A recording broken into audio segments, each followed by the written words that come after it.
Bienvenidos hoy jueves a un nuevo espacio informativo en Crónicas del Vinefar.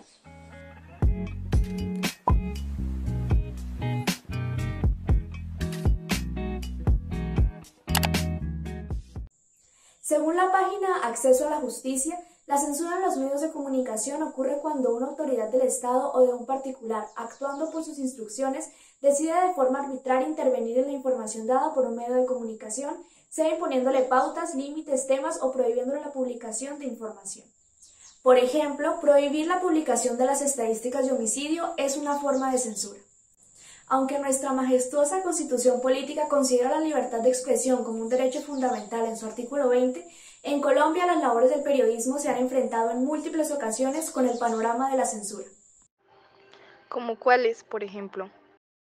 Pedro Vaca, director de la Fundación para la Libertad de Prensa, califica de preocupante un fallo de la Corte Suprema de Justicia que ordena a una revista a revelar las fuentes de una investigación. Todo comenzó cuando la revista Dinero publicó un reportaje en el que cuestionaba las inversiones en Colombia de un multimillonario brasileño.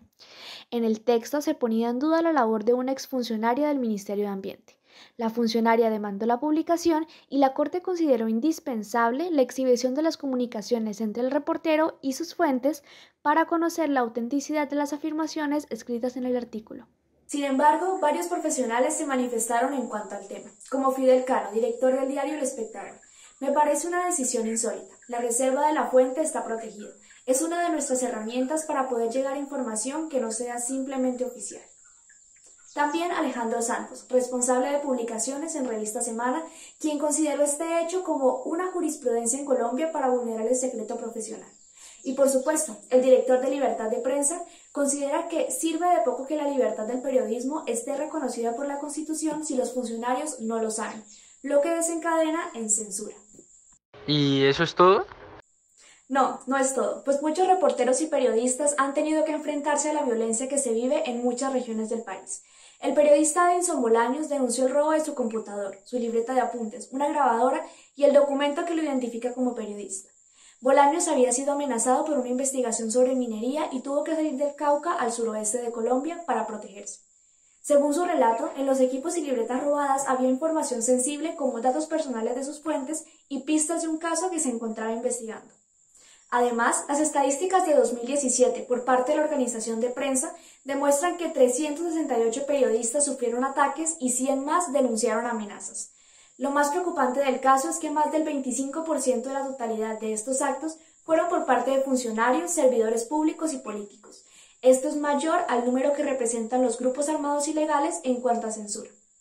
Otro ejemplo es que la fuerza pública ha aumentado las cifras de violencia contra la prensa en el país. Durante el 2018, la Fundación para la Libertad de Prensa registró 31 ataques contra periodistas provenientes de miembros de la Policía Nacional. 6 de estos ataques fueron agresiones que se presentaron durante el cubrimiento de manifestaciones sociales.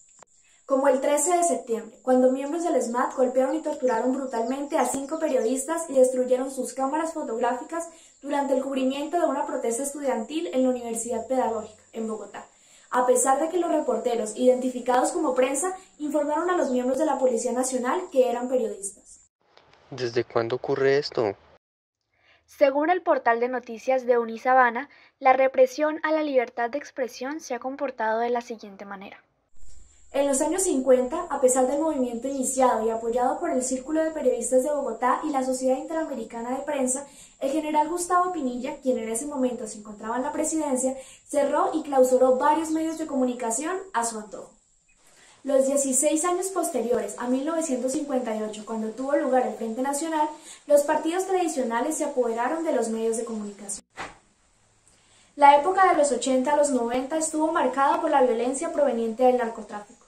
Fue así como los carteles fueron un obstáculo para los periodistas que les hacían frente con denuncias públicas, por lo que literalmente bombardearon los medios de comunicación, asesinaron y secuestraron a muchos periodistas por ejercer su labor. ¿Cuál es la situación en la actualidad? Todavía hay gran vulnerabilidad en cuanto al libre desarrollo de la prensa. Sin embargo, las presiones son de otro estilo.